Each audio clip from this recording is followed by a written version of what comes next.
నమస్తే Telangana, welcome to T News. నేను మమతా. ముందుగా బులెటిన్లో హెడ్లైన్స్.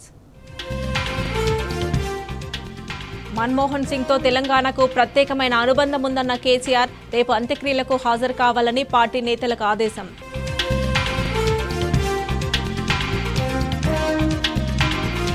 రిజర్వేషన్లపై స్పష్టత ఇవ్వకుండా స్థానిక ఎన్నికలు నిర్వహించొద్దు, బీసీలకు 42% వాటా కల్పించాలని ఎమ్మెల్సీ కవిత డిమాండ్.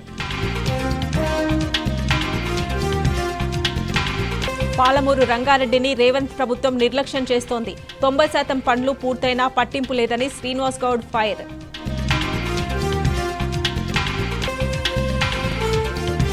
తుగ్లక్ను మించిపోయిన కాంగ్రెస్ పాలకులు, రాత్రికి రాత్రే Bibinagar army degree college address change. Wanaparthy జిల్లా కేంద్రంలో గ్రామ పంచాయతీ కార్మికుల ధర్నా, పెండింగ్లో ఉన్న జీతాలు విడుదల చేయాలని డిమాండ్.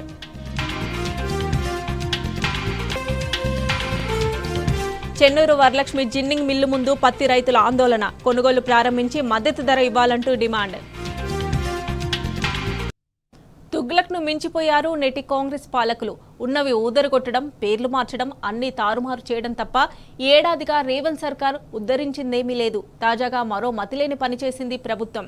దేశానికే దిక్సూచిలాగా కేసీఆర్ నెలకొల్పిన మహిళా ఆర్మీ డిగ్రీ కాలేజీ అడ్రస్ మార్చేసింది. యాదాద్రి జిల్లా బీబీనగర్లోని సాంఘిక సంక్షేమ మహిళా ఆర్మీ డిగ్రీ కాలేజీని రాత్రికి రాత్రే స్థానచలనం చేసింది ప్రభుత్వం. బీబీనగర్ నుంచి గట్కేసర్కు తరలించకపోయింది.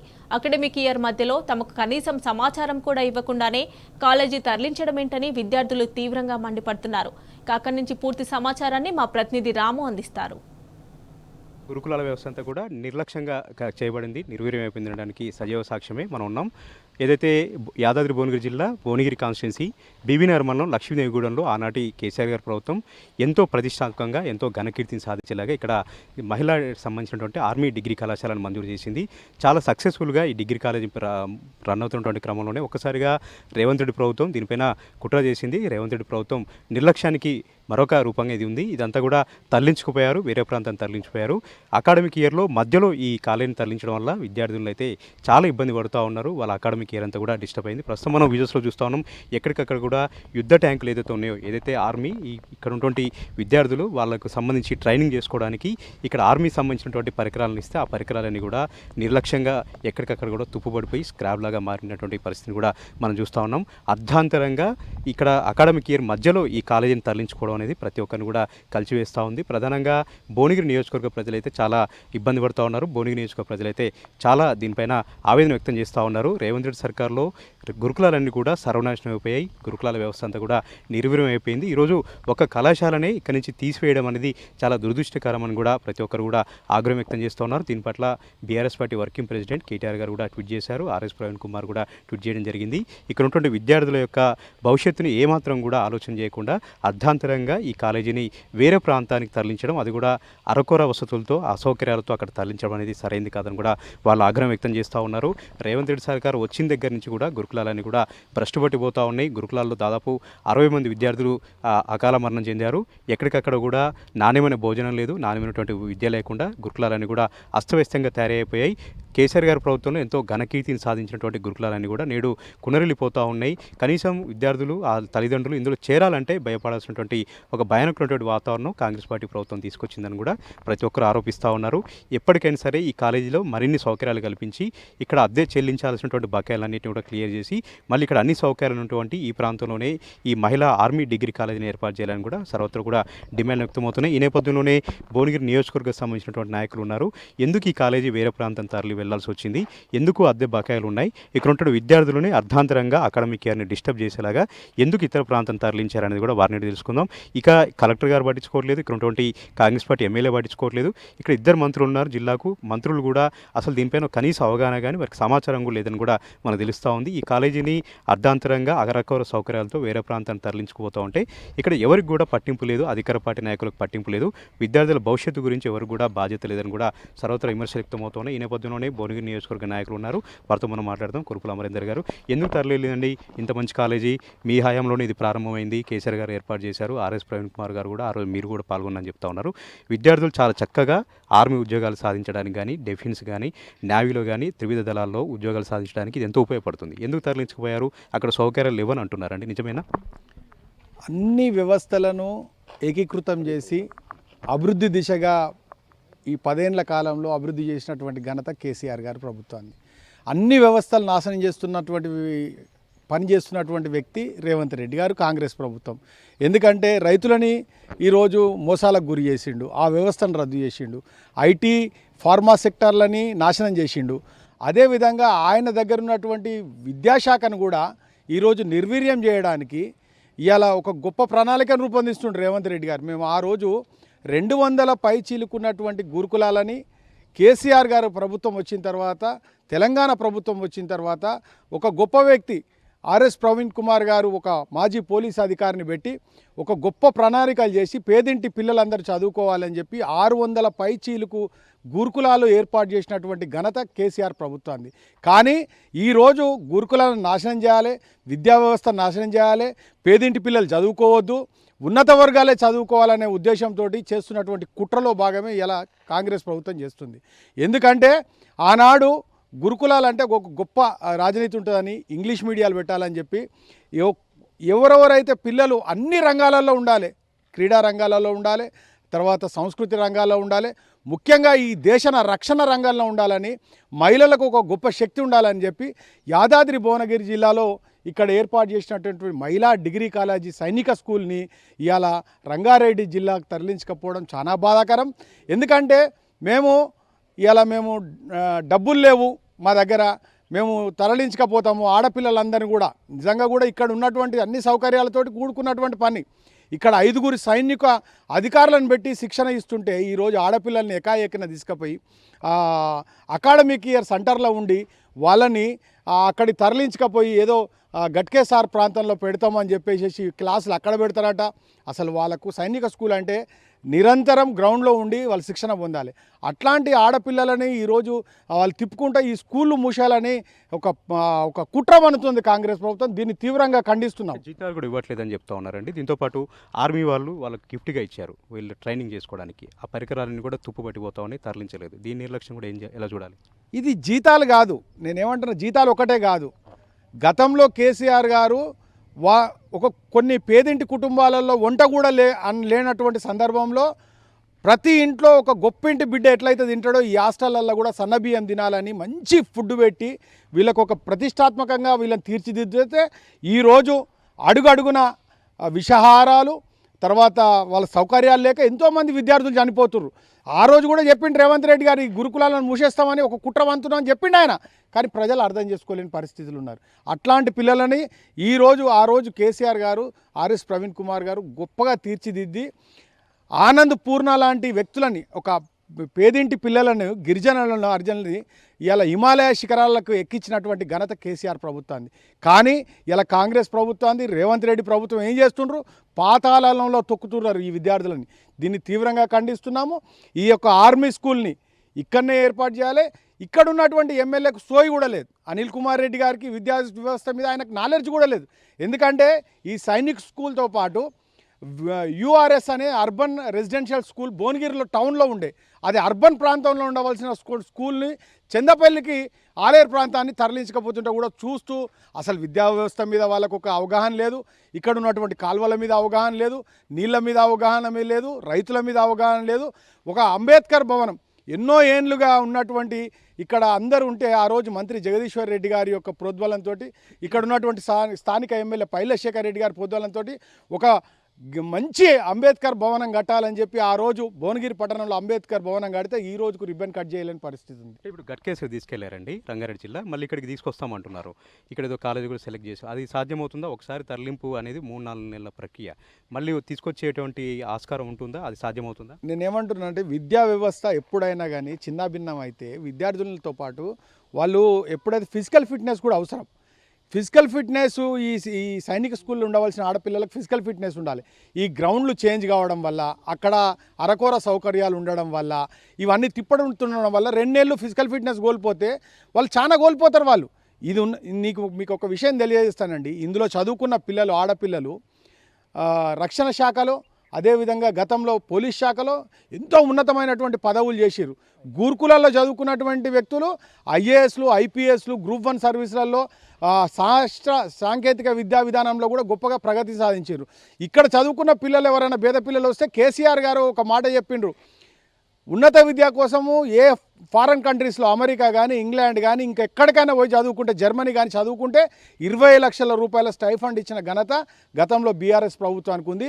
ఈ ప్రభుత్వం విద్యా వ్యవస్థను నాశనం చేస్తుంది. ముఖ్యంగా ఆయనకున్నటువంటి హోంశాఖ కానీ, విద్యాశాఖ కానీ నాశనం చేయడానికి దగ్గర పెట్టుకొని ఒక ప్రణాళికలు రూపొందిస్తున్నటువంటి దీన్ని తీవ్రంగా ఖండిస్తున్నాం. మా యాదాద్రి జిల్లా నుంచి మాత్రం తరలిస్తే మాత్రము ఈ రేవంత్ రెడ్డి గారిని, కాంగ్రెస్ ప్రభుత్వాన్ని, ఇక్కడ ఉన్నటువంటి స్థానికంగా ఉన్నటువంటి అనిల్ కుమార్ రెడ్డి గారిని ఈ ప్రాంతంలో తిరగనీయము. మేము ఈ యాదాద్రి జిల్లాకు మహిళా డిగ్రీ కళాశాల, సైనిక కళాశాల వచ్చే వరకు మా పోరాటం ఆగదని తెలియజేస్తున్నాం. కొద్దిమంది యూత్ ఉన్నారు. ఎట్లా ఉందండి, ఎట్లా రన్ అయిందండి మొన్నటిదాకా? ఇప్పుడు ఎందుకు ఇదంతా అర్ధాంతరంగా మూతపడింది? ఎక్కడ తరలించారు? ఆ తరలించిన దగ్గర కూడా సౌకర్యాలు ఉన్నాయా? విద్యార్థులు ఏమంటున్నారు? ఈ యాదాద్రి భువనగిరి జిల్లాకు మంజూరు అయినటువంటి ఈ ఆర్మీ కాలేజీ భీమనగర్ మండలం గత 2016లో ఈ మహిళా డిగ్రీ కాలేజీ ఏర్పాటు చేయడం జరిగింది. 2017 నుంచి ఆర్మీ డిగ్రీ కళాశాల ఆర్ఎస్ ప్రవీణ్ కుమార్ నాయకత్వంలోకి, కేసీఆర్ నాయకత్వంలో విద్యా వ్యవస్థని పూర్తిగా బలోపేతానికి చేసిన కానీ ఇప్పుడు ఈ కాంగ్రెస్ ప్రభుత్వం మన ఈ ఆర్మీ కాలేజీ సంబంధించింది ఔషపూర్కు అక్కడ షిఫ్ట్ అయింది. తక్షణమే భీమనగర్ మండలకు సంబంధించిన ఈ జిల్లాకు కూడా సొంత భవనం నిర్మించి ఈ ఆర్మీ కాలేజీ ఇక్కడ చేయాలని గవర్నమెంట్ విజ్ఞప్తి చేస్తాను. ఈ విధంగా ఇక్కడ ఉంటున్న స్థానికులందరూ కూడా డిమాండ్ చేస్తూ ఉన్నారు. ఎందుకు తరలి వెళ్ళిందండి? కారణాలు ఏం చెప్తా ఉన్నారు? మనకున్న సమాచారం ప్రకారం 1 ఇయర్గా బిల్డింగ్ అద్దెలు చెల్లించట్లేదని చెప్తా ఉన్నారండి. ఓనరు వెకెట్ చేయమని బలవంతంగా నెట్టేశాడని చెప్తా ఉన్నారు. ఇది నిజమేనా? కాంగ్రెస్ ప్రభుత్వం ఎందుకు నిధులు మంజూరు చేయట్లేదు? నిజానికి కూడా ఈ కాంగ్రెస్ ప్రభుత్వం నిర్లక్ష్యం ధోరణిలో వ్యవహరిస్తున్నది. ముఖ్యంగా ఈ యాదాద్రి అంటే మన తెలంగాణ జిల్లాకు ఒక గురుకుల్ కాలేజు, అదేవిధంగా సైనిక్ స్కూలు మన తెలంగాణ జిల్లాలోనే ఒక పైలట్ ప్రాజెక్ట్ కింద ఇక్కడ తీసుకున్నది. మా జిల్లాకు వచ్చిన ఈ గురుకుల కాలేజ్ అయితే, సైనిక్ కాలేజ్ ఏదైతే ఉన్నదో మాకు ఇక్కడే ఖచ్చితంగా ఈ జిల్లాలోనే ఉండేటట్టు మేమందరం కూడా మా ఇక్కడ లోకల్ స్థానిక నాయకుల తరఫున డిమాండ్ చేస్తున్నాం. ఈ విధంగా ప్రస్తుతం అయితే స్థానికులు అయితే డిమాండ్ చేస్తూ ఉన్నారు. ఎక్కడైతే భువనగిరి నియోజకవర్గంలో ఈ సైనిక్ సంబంధించినటువంటి డిగ్రీ కాలేజ్ ఉందో ఇక్కడే ఏర్పాటు చేయాలి, వేరే ఇతర జిల్లాలకు తరలించడం అనేది సరైంది కాదని కూడా వాళ్ళు గంటాపదంగా ఆగ్రహం వ్యక్తం చేస్తూ ఉన్నారు. ఇక్కడ ఉన్నటువంటి కాంగ్రెస్ పార్టీ ఎమ్మెల్యే కూడా పట్టించుకోవాలి, ఇక్కడ ఉన్నటువంటి మంత్రులు కూడా పట్టించుకోవాలి. ఒక నిర్లక్ష్యంగా అద్దెలు చెల్లించాలనేటువంటి ఏకైక కారణంతో ఇక్కడ ఒక ఘనకీర్తి సాధించినటువంటి డిగ్రీ మహిళా సైనిక్ సంబంధించినటువంటి కళాశాలను తరలించడం సరైన పద్ధతి కాదని కూడా వాళ్ళు డిమాండ్ చేస్తూ ఉన్నారు. వాళ్ళు ఆగ్రహం వ్యక్తం చేస్తూ ఉన్నారు. రేవంత్ రెడ్డి సర్కార్లో మొత్తం కూడా సర్వనాశనమైంది. ఎక్కడ చూసినా కూడా ఇక్కడ గురుకులాలని కూడా నిర్వీర్యమైపోయాయి. గురుకులాలని కూడా వ్యవస్థ అంతా కూడా నీరుగారిపోయింది, కొనరెళ్ళిపోతూ ఉన్నాయి సమస్యలతో. ఈరోజు ఏకంగా అద్దెలు చెల్లించినటువంటి కారణంతో ఒక ప్రతిష్టాత్మకమైనటువంటి మహిళా డిగ్రీ కళాశాలను వేరే ప్రాంతానికి తరలించడం అనేది సరైనది కాదని కూడా చెప్తా ఉన్నారు. ఈ ప్రాంతంలో ఈ సైనిక్ కళాశాల వచ్చిన తర్వాత చాలా గొప్ప పేరు వచ్చింది. భువనగిరి నియోజకవర్గం గొప్ప పేరు వచ్చింది, ఇక్కడ యాదాద్రి జిల్లా గొప్ప పేరు వచ్చింది. కానీ ఒకేసారి ఈ కళాశాలను అర్ధాంతరంగా అకాడమిక్ ఇయర్ మధ్యలో తరలించడం అనేది సరైన పద్ధతి కాదు. మా జిల్లాకు కూడా ప్రాధాన్యత ఉండాలి కాబట్టి సైనిక్ కళాశాలని మళ్ళీ ఇక్కడ ఏర్పాటు చేయాలి, సకల వసతులతో ఏర్పాటు చేయాలి. ప్రభుత్వ పరంగా భూమిని అలకేట్ చేసి సొంత భవనాన్ని నిర్మించాల్సింది పోయి ఇక్కడ ఉన్నటువంటి కళాశాలని తరలించడం అనేది సరైన పద్ధతి కాదని కూడా ప్రతి ఒక్కరు కూడా ఆగ్రహం వ్యక్తం చేస్తూ ఉన్నారు. ఇప్పటికైనా సరే ప్రభుత్వం బుద్ధి తెచ్చుకొని ఇక్కడ ఉన్నటువంటి కాలేజీని మళ్ళీ ఇక్కడే పునఃప్రతిష్ఠించేలాగా, ఇక్కడే మళ్ళీ క్లాసులు ప్రారంభమయ్యేలాగా చర్యలు తీసుకోవాలని కూడా చెప్తా ఉన్నారు. దాదాపు 3000 మంది విద్యార్థులు చదువుకున్నటువంటి ఈ కళాశాల పట్ల ప్రభుత్వం ఇంత నిర్లక్ష్యంగా వ్యవహరించడం సరైన పద్ధతి కాదని కూడా చెప్తా ఉన్నారు. ఇప్పటికైనా సరే విద్యాశాఖను మెయింటైన్ చేసినటువంటి సీఎం రేవంత్ రెడ్డి మరొకసారి కూడా రివ్యూ చేసి ఇక్కడే ఈ సైనిక్ కళాశాలను పునరుద్ఘాటించేలాగా, ఇక్కడే తరగతులు మళ్ళీ కొనసాగించేలాగా చర్యలు తీసుకోవాలని కూడా బీబీనగర్ అదేవిధంగా భువనగిరికి సంబంధించిన స్థానికులందరూ కూడా గంటపదంగా డిమాండ్ చేస్తూ ఉన్నారు. కేవలం పర్సన్ వెంకట్తో రామ్ టీ న్యూస్, యాదాద్రి. రూపాయి ఘోరంగా పతనమైంది. డాలర్ దూకుడు ముందు రూపీ తన గంభీరమైన రూపాన్ని కోల్పోయింది. మరో 25 పైసలు క్షీణించి 85 రూపాయల 52 పైసలకు పడిపోయింది. చివరి 2 ఏళ్లలో ఇదే అతి ఘోరమైన రూపాయి పతనం. వరుసగా 7వ ఏడాది మన రూపాయి నష్టాల్లో ముగిసిపోయింది. సరికొత్త జీవితకాల కనిష్టానికి దిగజారింది. ఇవాళ 85.31 వద్ద ఓపెన్ అయిన రూపాయి చివరకు 85.82 వద్ద అత్యంత కనిష్టానికి పడిపోయింది. ఆర్బీఐ జోక్యంతో కాస్త పుంజుకొని 85.52 వద్ద ముగిసింది. భారత ఎకానమీ గ్రోత్ తగ్గడం, ద్రవ్యోల్బణం పెరగడం రూపాయిని దెబ్బతీశాయి. అటు డాలర్ ఇండెక్స్ అమాంతం పుంజుకోవడం కూడా కొంప ముంచింది. ఎఫ్ఐఐలు పతనమవ్వడం రూపాయిని కోలుకోలోని దెబ్బ కొట్టింది.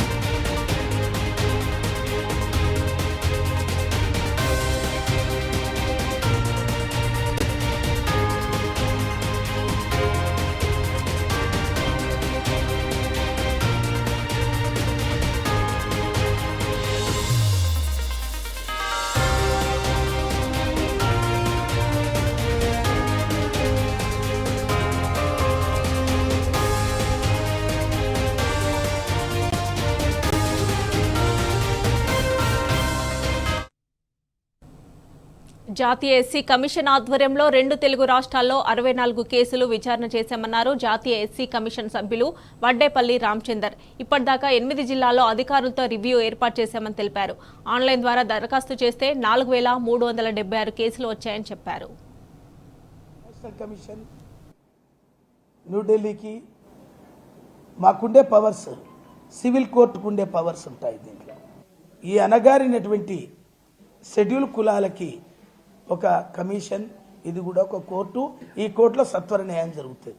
2024 నుంచి ప్రారంభమై ఇప్పటి వరకు 9 మాసాలు పూర్తి.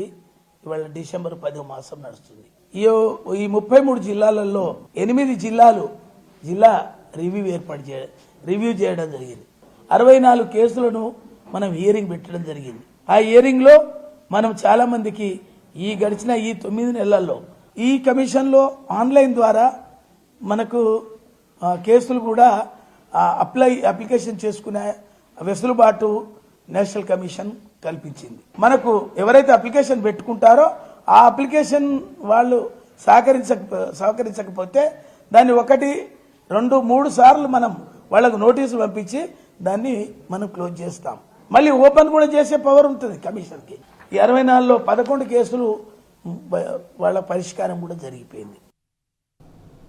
ఇక రాష్ట్ర వ్యాప్తంగా వర్షాలు కురుస్తున్నాయి. వర్షాలతో పత్తి, ఇతర పంటలు తడుస్తున్నాయి. ఆదిలాబాద్ జిల్లా బేల మండలంలో వర్ష ప్రభావం ఉంది. వర్షంతో ఆశాపుర జిన్నింగ్ మిల్లులో పత్తి కొనుగోళ్లను సీసీఐ నిలిపివేసింది. 6 కాలం కష్టపడి పండించిన పంట తడవకుండా రైతులు తాటి పత్రాలను కప్పుతున్నారు. ఇక మరో 60 వాహనాల్లో పత్తి కొనుగోలు చేయాల్సి ఉంది. పత్తిని రేపు కొనుగోలు చేస్తామని సీసీఐ అధికారులు తెలిపారు. వర్షంలో పత్తి తడిస్తే తమ సంగతేంటని రైతులు ప్రశ్నిస్తున్నారు.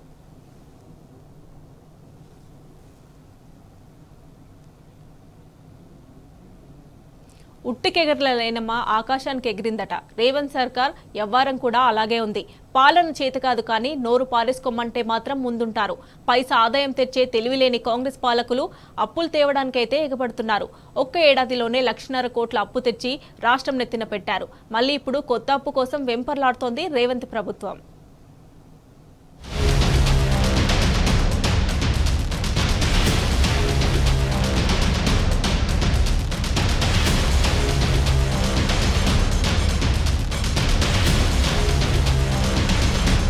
ఒక విజన్ లేదు, ఒక పాలసీ లేదు. రాష్ట్ర రెవెన్యూ పెంచే మేధస్సు లేదు. మ్యాచింగ్ గ్రాంట్స్ చూపించి కేంద్రం నుంచి నిధులు తెచ్చుకునే తెలివి లేదు. కాంగ్రెస్ ప్రభుత్వం వచ్చిన తర్వాత రాష్ట్రానికి పైసా ఆదాయం లేదు. ఒక్క ఏడాదిలోనే తెలంగాణను పతనమంచున నిలబెట్టారు కాంగ్రెస్ ఏలికలు. ఆఖరికి ఆస్తులు తనఖా పెట్టే స్థాయికి దిగజారింది రాష్ట్ర ప్రభుత్వం. టీజీఐఐసి భూములను కుదవపెట్టి కొత్త అప్పులు తెస్తోంది. ఆల్రెడీ 1,50,000 కోట్లు అప్పు చేశారు. జనానికి నయా పైసా అందింది లేదు. అప్పు తెచ్చిన పైసలన్నీ ఏమయ్యాయో ఎటుపోయాయో దేవుడికే తెలియాలి.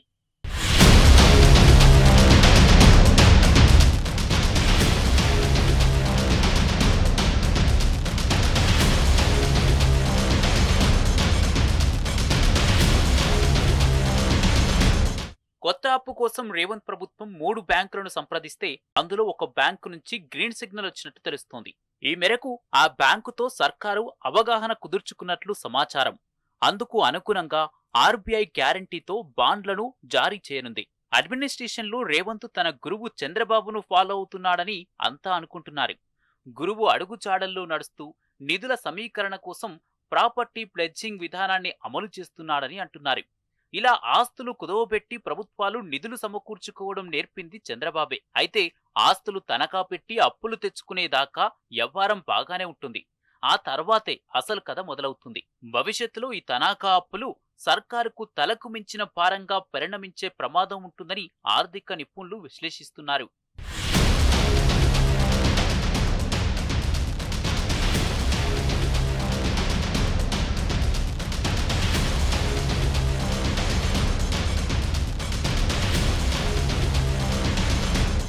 తెలంగాణ ఇండస్ట్రియల్ ఇన్ఫ్రాస్ట్రక్చర్ కార్పొరేషన్ భూములను కుదవపెట్టి రేవంత్ సర్కారు కొత్త అప్పు చేయబోతోంది. సుమారు 400 ఎకరాలు తనఖా పెట్టి 10,000 కోట్ల రుణం తీసుకొస్తున్నారు. అప్పు చేసి పప్పు కూడా అనే సామెతను కాంగ్రెస్ ప్రభుత్వం బాగానే వంటబట్టించుకుంది. ఇప్పటికే అన్ని వైపుల నుంచి విమర్శలు వెల్లువెత్తుతుండటంతో రైతు భరోసా కోసమే సర్కారు ఈ అప్పు చేస్తుంది. ఇక కొత్త అప్పు కోసం ఐసిఐసిఐ బ్యాంకుతో అవగాహన కుదిరినట్టు సమాచారం. ఈ మేరకు ఆర్బీఐ గ్యారంటీతో ప్రభుత్వం సంబంధిత బ్యాంకుకు బాండ్లను జారీ చేయనుంది. అన్ని సవ్యంగా సాగితే 1-2 రోజుల్లో ఆ నిధి సర్కారు ఖజానాకు చేరుతుందని వినికిడి. జీవో నంబర్ 54 డేటెడ్ 26 జూన్ 2024 ఈ ప్రభుత్వం వచ్చిన తర్వాత ఏంటిది? ల్యాండ్స్ రంగారెడ్డి జిల్లా alienation of the government land to an extent of 400 acres survey number 25 situated in Gachibowli village Serilingampally mandal in favour of industrial infrastructure corporation for the purpose of development of IT and mixed use on payment of market value 75 crores per acre. 75 కోట్లకు ఎకరం కాడికి ప్రభుత్వ భూమిని 30,000 కోట్ల రూపాయల భూమిని రాష్ట్ర ప్రభుత్వం ఇగో ఈ జీవో ద్వారా అమ్మింది. ఈ భూమిని కుదబెట్టి టీజీఐఐసి వాళ్ళు బ్యాంకుల్లో 20,000 కోట్ల అప్పు తేవడానికి 3 నెలల నుంచి కాలుకు బల్పం గట్టకుండా తిరుగుతున్నారు. గౌరవనీయులు ఉప ముఖ్యమంత్రి గారు ఏమన్నారు? మేము భూములు అమ్మలేదు అన్నారు. 75 కోట్లకు ఎకరం కాడికి భూమిని అమ్మినమని స్పష్టంగా జీవోలోనే ఇచ్చారు. ఆర్థిక వనరుల సమీకరణ కోసం ఏర్పాటైన మంత్రివర్గ ఉపసంఘం సిఫారసుల మేరకు కేబినెట్ ఆమోదంతో ఈ నిధుల సేకరణ జరుగుతుంది.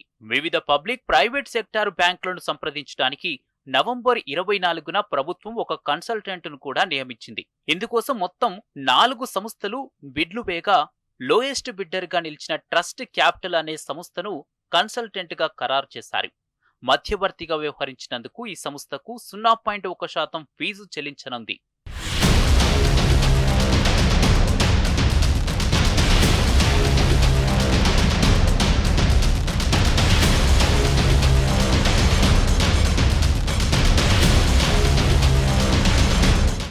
జాగాల తనఖా ద్వారా నిధుల సేకరణ కోసం ట్రస్ట్ క్యాపిటల్ ఆర్బిట్రేటర్ గా ప్రభుత్వం 3 బ్యాంకులను సంప్రదించింది.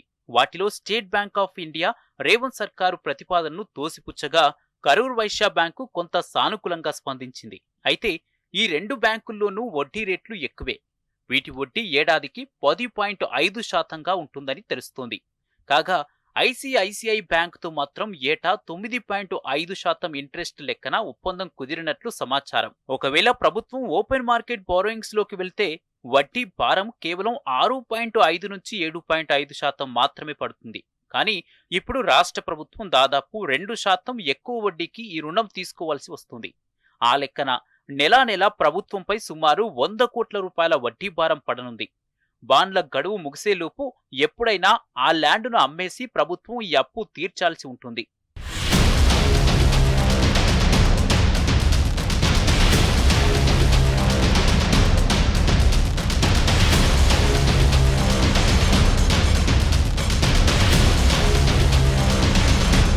ఇదిలా ఉంటే ఎంతో క్లిష్టమైన సమయాల్లో మాత్రమే ప్రభుత్వాలు ప్రాపర్టీ ప్లెడ్జింగ్ విధానంలో ఇలా రుణాలు తీసుకుంటాయని ఆర్థిక నిపుణులు చెప్తున్నారు.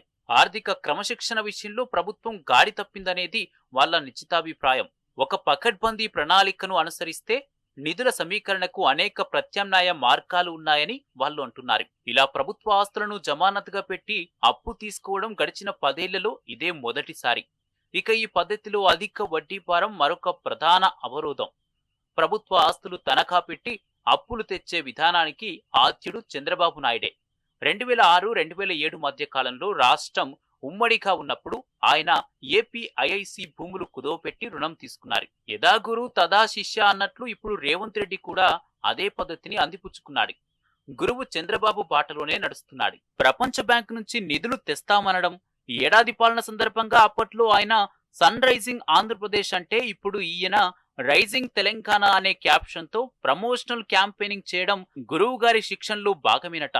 ఇక తాజాగా ప్రాపర్టీ ప్లెడ్జింగ్ ద్వారా నిధుల సమీకరణ కూడా అదే కోవకు చెందుతుందన్నది విశ్లేషకుల మాట.